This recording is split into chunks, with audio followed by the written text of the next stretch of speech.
Bonjour mes délicieux co-créateurs, c'est Lilou, une troisième interview au Théâtre des Feux de la Rampe à Paris.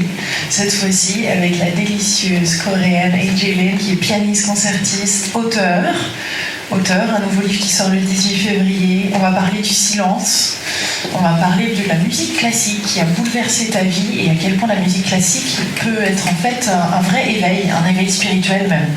Donc pour moi c'est une gâterie de t'avoir ici aujourd'hui parmi nous. Je t'ai rencontré aux 24 heures de méditation pour la Terre.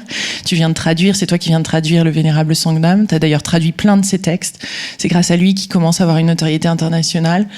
Tu es lumineuse, joyeuse, c'est un bonheur de te connaître et ça me fait très plaisir que de plus en plus de Français découvrent et même Suisses et à travers la planète ton talent non seulement de pianiste mais aussi tout simplement cette humanité que tu portes en toi. Oh là là, ça devient lourd. Je vais essayer, Lilo. Je vais faire tout le meilleur possible. Mais moi, je suis une grande fan de tes vidéos, grande fan de ce que tu fais. C'est plutôt toi qui portes l'humanité, à mon avis. Comme on dit, ce qu'on voit, c'est le reflet de soi-même. Et moi, toutes tes vidéos, ça m'a tellement inspirée, ça m'a tellement parlé. Ça fait des années. Enfin, t'en as fait tellement de vidéos, j'en ai vraiment regardé vraiment 2/3, ce qui est énorme, en anglais, français compris. Donc, c'est plutôt les... À peu près à 2000 vidéos, alors, bravo. Oui. Ça va être une petite récompense, là. Tout à fait. Et c'est du bonheur, justement, de passer ce moment avec toi. Pour moi, c'est une récompense aussi. Donc, on va s'éclater. Alors, d'après ce que j'ai lu, quand j'ai découvert ton profil ou ta biographie, c'est marqué que tu as commencé à jouer au piano à l'âge de 3 ans en Corée. Tu es de Corée du Sud. Et à l'âge de 12 ans, tu es partie en France même pour jouer. Et ta mère a eu ces visions dès la grossesse, pendant la grossesse, que tu allais être cette pianiste connue à l'international. Parle-nous de cette partie, de ce début de vie qui est absolument hallucinant et pas courante. C'est simplement, en fait, elle savait que mon destin n'était pas seulement en Corée. Voilà. Et sans cette foi-là qu'elle portait, évidemment, elle ne m'aurait jamais laissé partir en France. Et en tout cas, la musique classique, c'est la musique classique. Bon, on dit vraiment faussément classique parce que on dit que c'est la musique classique pas parce qu'elle est classique, elle est ennuyeuse, élitiste, pas du tout. C'est parce que simplement quand on dit Les Misérables, c'est un classique. Voilà, c'est vraiment pour dire, c'est une forme très élevée de la musique même. Quand on voit ce que Bach a écrit, ce que Beethoven a écrit, ce qu'ils ont formé une harmonie extraordinaire avec tous ces sons, les 12 sons. Enfin, on en fait une symphonie quand même. Donc voilà, moi j'avais envie d'apprendre cette musique-là sur la terre d'origine de ces compositeurs. Donc a priori, j'ai choisi la France. Donc. Et à 12 ans, tu savais déjà que c'était la France ? Oui, je savais qu'il y avait l'école, le conservatoire de Paris, qui était vraiment très réputé. Et c'est là où on étudiait Saint-Saëns, Fauré, Ravel, Debussy, enfin tous ces grands compositeurs. Donc moi, j'avais vraiment envie on peut suivre leurs traces, on va dire. Et Beethoven, c'est ton compositeur préféré depuis toujours ? Ce n'est pas mon préféré. Mon compositeur préféré, c'est celui que je joue en ce moment. Voilà, il devient mon absolu préféré. Mais Beethoven, il m'a énormément effrayée en fait quand j'étais petite. Quand on regarde le portrait de Beethoven, il a les cheveux en feu, il a cette expression tellement fâchée. Enfin, et puis sa musique effrayante aussi. Vous savez, quand vous écoutez, par exemple, le dernier mouvement de la symphonie Destin de Beethoven, mais à tue-tête avec des casques ou avec les haut-parleurs, vous mettez le volume à fond, mais ça décoiffe plus que si vous êtes dans une boîte de nuit. Mais il faut vraiment l'essayer. Et moi, j'ai envie d'un monde où qu'on aille, enfin peut-être pas où qu'on aille, mais que dans beaucoup d'endroits, on entend cette symphonie Destin de Beethoven à tue-tête et que la musique classique soit popularisée. Parce que cette musique, c'est tellement élevé, ça vous élève l'âme, c'est tellement amusant, c'est aussi très entraînant. Enfin, c'est génial, c'est joyeux, ça peut être extrêmement nostalgique, c'est intense, extrême, mais le pourcentage des gens et pourcentage d'endroits où on peut écouter de la musique classique, c'est extrêmement minime. Et il ne faut pas du tout croire qu'il faut une éducation, mais non. C'est très élitiste, hein. On ne se sent pas tout à fait à son aise. La plupart du temps, faut un petit peu serrer des fesses. D'ailleurs, ce qu'il disait tout à l'heure, Sangdam est très à propos. Oui, mais justement pas, parce que la musique, c'est une communication d'âme à âme. Ça parle directement à l'inconscient. Ça parle, c'est un langage du cœur. S'il y a une langue qui est compréhensible à tous, c'est bien la musique. Et la musique classique, en l'occurrence, ça n'a pas besoin de mots, enfin sauf l'opéra. Mais si vous écoutez une symphonie de Beethoven ou de Mozart, il n'y a pas de mots, c'est simplement une harmonie des sons. Simplement, il faut l'écouter en faisant le silence en soi. Tu sais, tout à l'heure, on va reparler du silence, mais tu sais, tout à l'heure, j'ai interviewé le docteur Joe Dispenza, donc sur la neuroscience et donc le cerveau. J'ai cru comprendre que justement la musique aidait à synchroniser cette partie gauche et droite. Et d'ailleurs, c'est une des raisons pour lesquelles en Corée, des tout petits, on met un peu un piano entre les mains d'un enfant. Oui, la raison pour laquelle j'ai commencé le piano, c'est parce que ma maman a entendu parler qu'en utilisant les deux mains, on fait connecter justement les deux parties du cerveau et que ça fait développer le cerveau. Donc c'est comme ça que j'ai commencé le piano. Et effectivement, je pense qu'il y a une intelligence qu'on forme lorsqu'on maîtrise ne serait-ce qu'un instrument, mais en plus, si on maîtrise l'harmonie des sons, ne serait-ce que dans la tête, c'est un nouveau langage qu'on maîtrise. C'est comme on apprend à parler un nouveau langage, forcément, ça fait développer une partie d'intelligence. Jamais trop tard pour apprendre? Jamais trop tard. Absolument pas. Et au contraire, ça ne peut être qu'un plus dans la vie de chacun, ne serait-ce qu'écouter. On n'est pas obligé de jouer un instrument ou maîtriser un instrument. Au contraire, je pense que c'est même encore plus difficile en fait pour un interprète de jouer devant un auditeur qui n'est pas musicien ou qui n'a pas accès à la musique classique ou qui découvre la musique classique. Et si on arrive à toucher le cœur de ce public-là, il n'y a rien de plus précieux. Et justement, un auditeur qui est ouvert, qui est sans a priori, sans préjugés, sans je sais comment cette musique doit être jouée, là, au contraire, on est dans la réception pure. Et on est justement dans un état absolument innocent pour pouvoir encore mieux recevoir la musique classique que peut-être des spécialistes. Je dirais presque que c'est un outil d'éveil, c'est-à-dire d'être ouverte comme ça, d'avoir le cœur ouvert, d'écouter, simplement écouter dans le moment présent, de se laisser traverser par cette musique. Là, il y a déjà quelque chose qui se passe. Oui, parce que pour écouter de la musique, il me semble qu'il faut d'abord être silencieux. Quand on va à un concert, qu'est-ce qu'on fait? On est dans un état de réception. On est un peu pareil que quand on est dans la méditation. Et on ne parle pas pendant 1 heure, on ne fait que recevoir et on ferme les yeux, certains ferment les yeux, certains partent complètement ailleurs. Et donc, c'est un état extrêmement vulnérable, d'où l'importance extrême du choix de la musique qu'on écoute. Parce que dans cet état-là, vraiment, on reçoit tout à 100%. Là. Et surtout que la musique, c'est un langage de son qui parle directement à l'inconscient. Il me semble extrêmement important de vraiment choisir la musique qui nous parle, qui nous élève et qui nous fait du bien. C'est extrêmement important. C'est le langage le plus puissant qui existe, c'est la musique, après le silence. Et à cause de cette puissance, ce pouvoir extrême de la musique, ça peut être utilisé à mauvais escient comme à bon escient, comme le nazi a utilisé la musique pour tromper les gens, par exemple, ou la musique peut être utilisée pour assassiner les personnes. Ça a existé quand même. C'est vraiment dire à quel point la musique est puissante. Donc le choix de la musique qu'on écoute, le matin on se réveille, on met la musique qu'on aime, tout de suite on a la vibration très très élevée, très haute.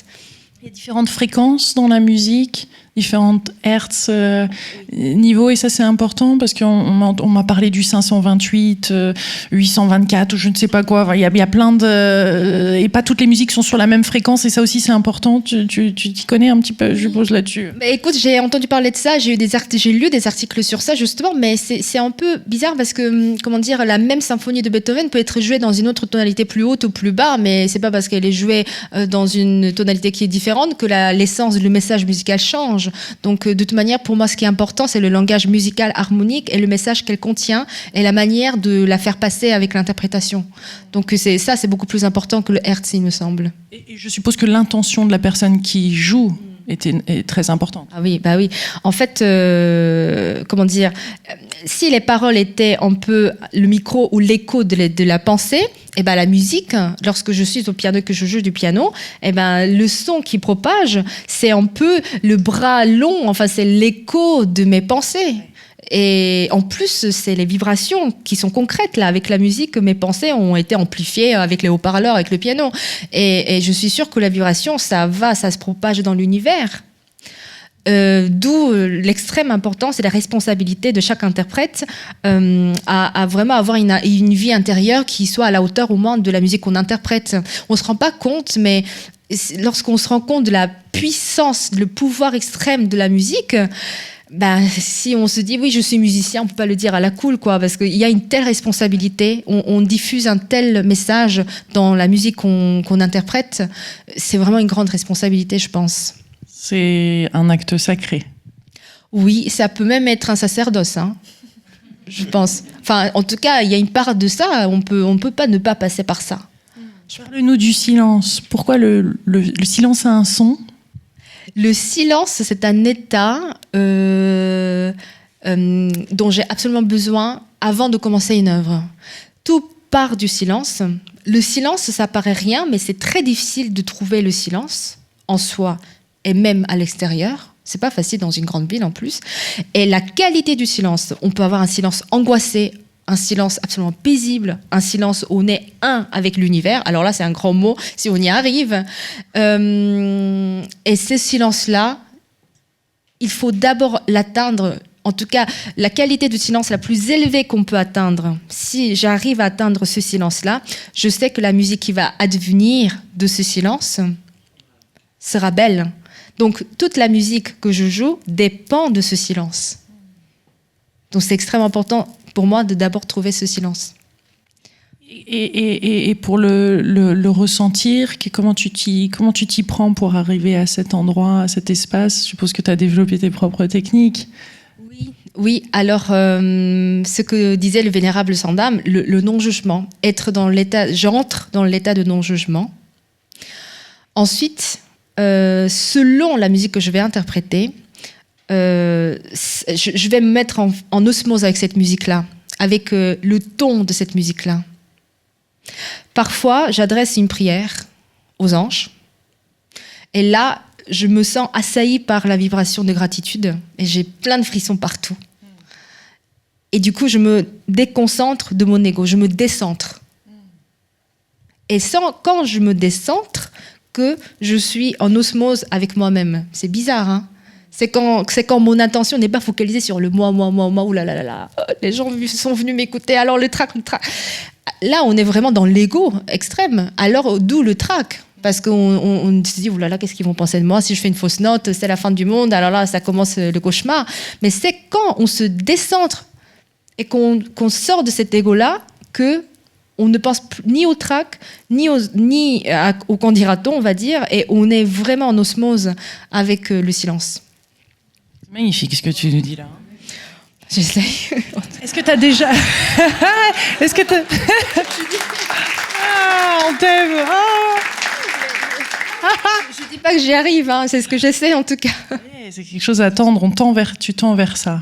Et tu as ces moments, est-ce que tu as déjà eu des expériences, un peu d'expériences en dehors du corps, je suppose, les OBE, Out of Body Experience? Je suppose que tu as eu des moments où tu t'es regardé, c'est arrivé à plusieurs compositeurs d'ailleurs, ça, Ah oui, on avait parlé, celui qui écrivait chez Psychologie Magazine, Eric Pigiani, je crois, ou quelque chose comme ça, qui m'a parlé.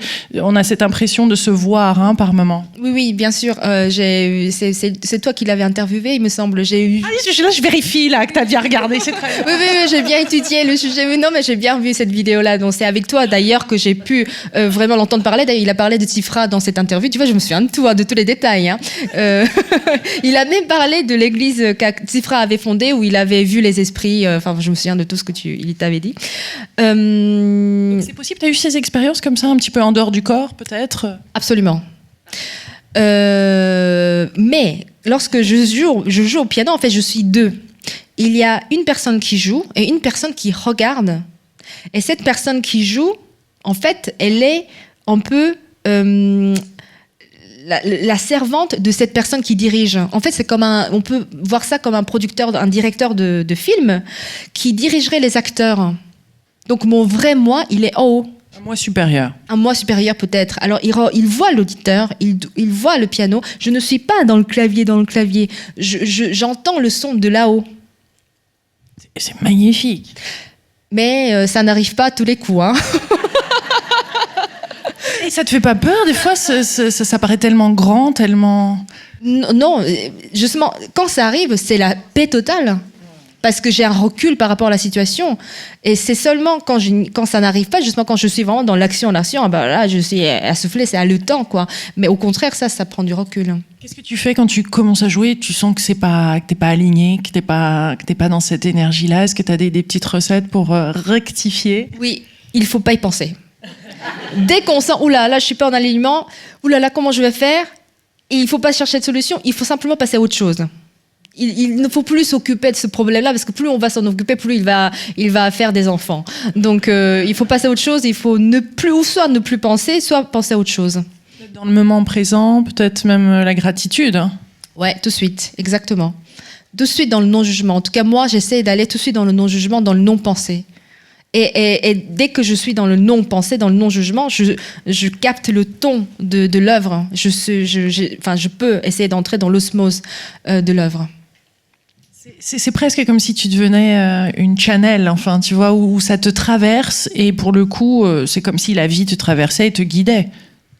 Absolument, Lilou. Ça, tu as bien raison. Je pense qu'un interprète n'est pas la star. Il est simplement un intermédiaire, il est simplement un messager entre le compositeur et le public. Pour moi, c'est très important de mettre la lumière highlight sur la musique, sur le compositeur, et non sur soi-même. Nous ne sommes que des messagers, nous ne sommes que des interprètes. Il ne faut pas se prendre pour ce qu'on n'est pas. Je ne suis pas la star. Donc, d'où je parlais de sacerdoce, c'est quand on s'oublie vraiment que j'ai l'impression qu'on peut essayer d'entrer en union avec l'œuvre parce qu'on est simplement un messager.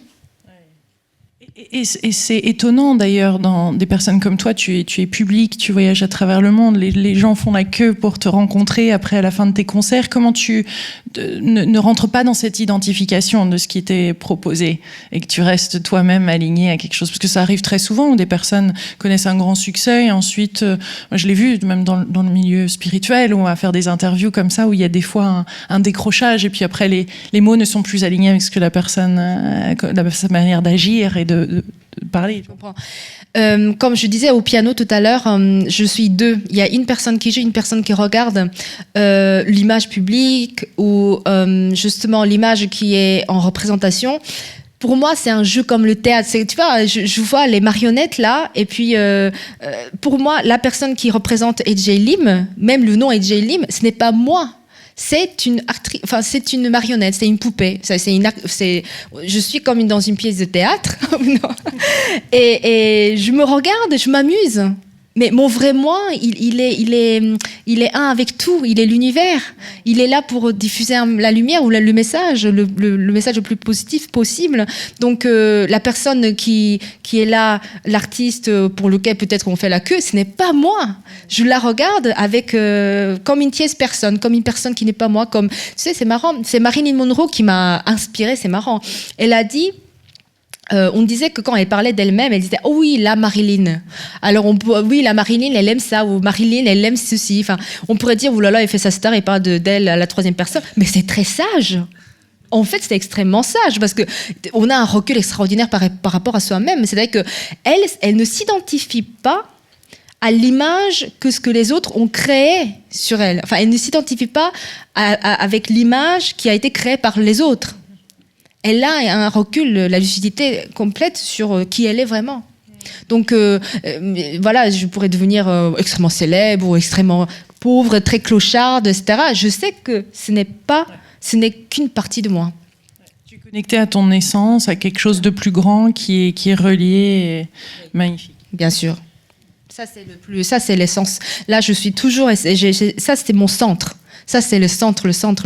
Il faut toujours revenir vers ce centre-là pour toujours être dans sa vocation, dans ce qu'on veut faire. Dès qu'on est dans les paillettes, dès qu'on s'accroche, s'attache, s'obsède sur le côté extérieur, là, on commence, à mon avis, à errer beaucoup et à souffrir. Est-ce que tu as un autre petit conseil pour tous les DJ co-créateurs qui sont ici présents et sur Internet ou autre pour par rapport à cette vie, à vivre sa passion ou peu importe ce qui te traverse là en ce moment, un enseignement? Regardez les vidéos de Lilou, ça aide.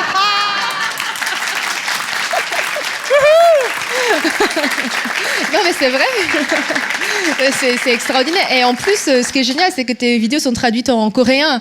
Donc, franchement, c'est génial parce que quand je regardais tes vidéos, je dis, les Coréens, ça serait bien qu'ils aient accès à ces vidéos-là. Et là, je suis vraiment contente, quoi.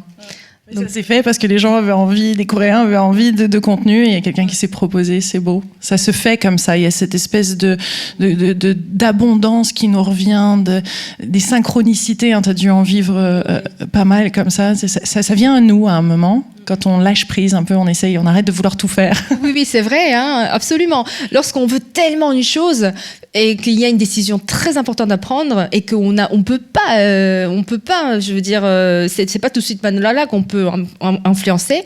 Là, je lâche prise et je dis, de toute manière, les choses importantes, les finalités, les conséquences, je veux dire, ça dépend pas que de moi, ça dépend aussi de ce qui est invisible.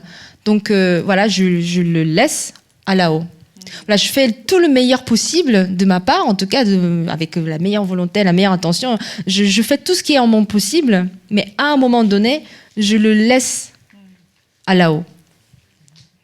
Magnifique. Merci. Quel bonheur de t'avoir interviewé.